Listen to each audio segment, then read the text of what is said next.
अस्सलाम वालेकुम, कैसे हैं सब लोग। आज हमने पढ़ना है lecture number 105 which is responses of tree population to catastrophic biotic and abiotic disturbance.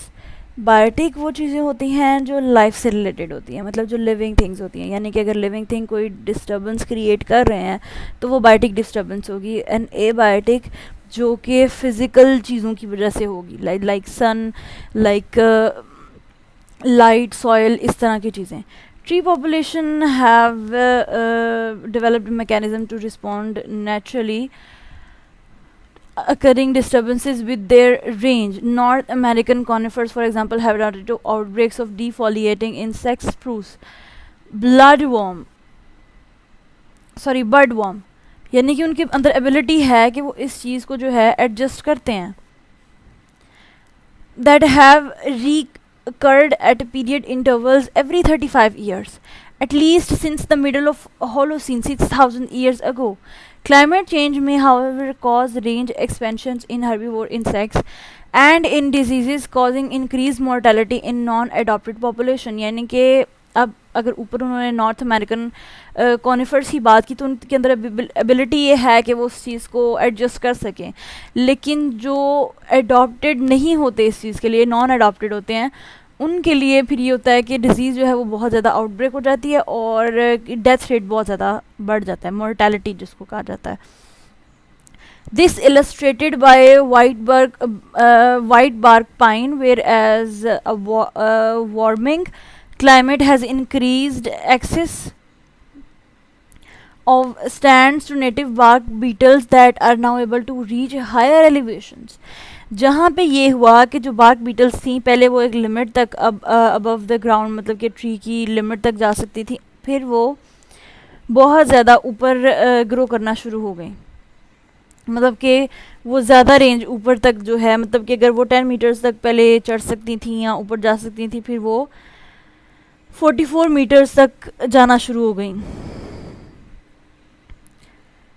ठीक है। Next is tree population respond to abrupt non linear environmental changes through the mechanism already outlined. Natural selection favors genotype with increased tolerance और resistant to disturbance, यानी कि natural selection का purpose ये होता है कि वो प्लांट को उसके इन्वायरमेंट में अडॉप्ट करने में ज़्यादा से ज़्यादा हेल्प आउट करे, वो जितना प्लांट को टॉलरेबल बना सके उसके इन्वायरमेंट के अंदर। अगर कोई कंडीशन जो हैं वो चेंज हो रही हैं, वो पहले जैसी नहीं हैं, तो वो प्लांट को हेल्प आउट करती है नेचुरल सिलेक्शन के, उसकी जो अच्छी कैरेक्टरिस्टिक्स हैं उनको इन्हांस करती है ताकि वो अपने इन्वायरमेंट के अंदर बेटर अडॉप्टेड हो। The tree populations sorry X Lord and there are population of pinus have higher I'm sorry, I was just, it is well known, for example, that populations of pinus and pinus contorta, doggle X loud and P Banksiana lamb from parts of North America more prone to natural flies have higher population, higher portion of serotinous cones than those from elsewhere.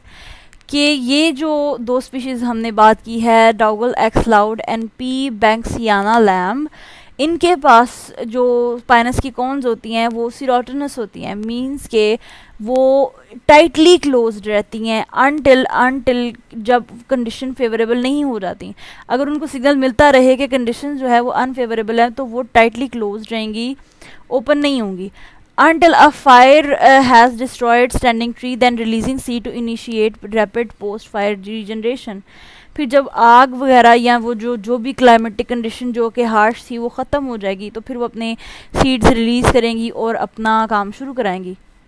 Next is co-evolution and biotic disturbances. Co-evolution describes a situation where two or more species, especially reciprocally effect each others evolution. को evolution का मतलब होता है जब एक species के अंदर changes जो हैं वो दूसरी स्पीशीज़ को इवॉल्व करने में हेल्प आउट करें, या फिर एक स्पीशी जो है वो दूसरी स्पीशी को किसी भी तरीके से इफ़ेक्ट करे। Such as classic case of host pathogen interaction.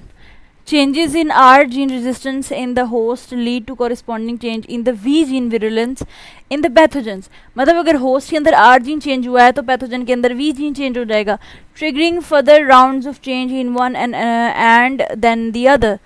In trees, such as gene for gene relationship have, for example, have been found in a number of north pollinators.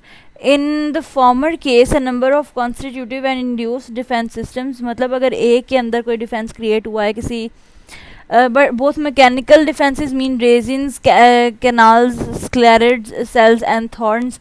ये डिफेंड के mechanism है ना, कांटे वगैरह उगाना, resin create करना ताकि उसके साथ चिपक के मर जाएं कीड़े मकोड़े वगैरह और वो ऊपर ना जा सकें, या फिर वो केमिकल्स उनके लिए हार्मफुल हों और वो कीड़े मकोड़े उनको खाएं और मर जाएं. तो ये डिफेंस के मैकेनिज्म है. Production of toxic phenols and terpenoids have evolved in response to herbivore. Herbivory के रिस्पॉन्स में कि उनको कोई खाए ना, प्लांट्स को किल ना करे. Insects and pathogens have developed mechanism to deactivate this defences. उस चीज़ को इंसेक्ट ने भी डिफेंड करने के तरीके बना लिए हैं. बिल्कुल जैसे पाकिस्तान में अगर गवर्नमेंट नए लॉज बनाती है क्राइम रेट कम करने के लिए, तो जो क्रिमिनल्स हैं वो उसको बचने के तरीके निकाल लेते हैं. वो उन लॉज को ब्रेक करने के या अपने ऊपर अनएप्लीकेबल रखने के तरीके निकाल लेते हैं. बिल्कुल वैसे. For example, some insects use tree terpenes as precursors for their own benefits. For example, some insects, for their communication pheromones or incorporate them into their own defense system. Means to say कि जब वो resins वगैरह plant की body में से ले लेते हैं जिसका उन पे कोई असर नहीं है, वो उसको या तो अपने फेरोमोन्स के तौर पे यूज़ करते हैं. फेरोमोन्स वो होते हैं जो रिप्रोडक्शन में हेल्प करते हैं. फॉर एग्जांपल, अगर फीमेल ने एग रिलीज़ किया है तो वो खुशबू या वो केमिकल जब मेल तक पहुंचेगा तो वो उसको स्पॉनिंग के लिए इंड्यूस कराएगा. ये एक यूज़ है. बहुत सारे यूज़ हैं इसके अलावा भी. Responses to alien invasive species. Under climate change, FGR are likely to be increasingly threatened by alien invasive species. In example, more competitive trees, fungal and other diseases and herbivores that don't occur naturally in their local ecosystem and to which they lack adequate defenses. The consequences of exotic pest invasions may be a catastrophic elimination of FGR, such as the cases of chestnut blight and white pine blister rust. अब हमें वो elevation मतलब कि responses बता रहे हैं. अगर कोई स्पीशीज़ बाहर से आ जाती है तो वो उसको कैसे एडजस्ट कर सकते हैं. एग्जॉटिक पेस्ट इन्वेंशन का जो तरीक़ेकार है उसको एलिमिनेशन के लिए क्या करते हैं कि जैसे कि चेस्टनट है और वाइट पाइन ब्लिस्टर हैं, रस्ट, इस तरह की चीज़ें may be A catastrophic elimination of FGR, कि वो उसको निकालने के लिए तरीके ढूंढते हैं. At a province level, exotic introduction में result in hybridization and outbreeding depression in local tree population already stressed by climate change, but more positively hybridization may also introduce the new genetic variation required by trees to adopt a novel environment. यानी कि समझा ये जाता है कि जो hybridization events हैं वो plants को destroy करने के लिए होते हैं, but in case reality is that कि वो उसकी adaptation के में उनको उसका काफ़ी help out करते हैं.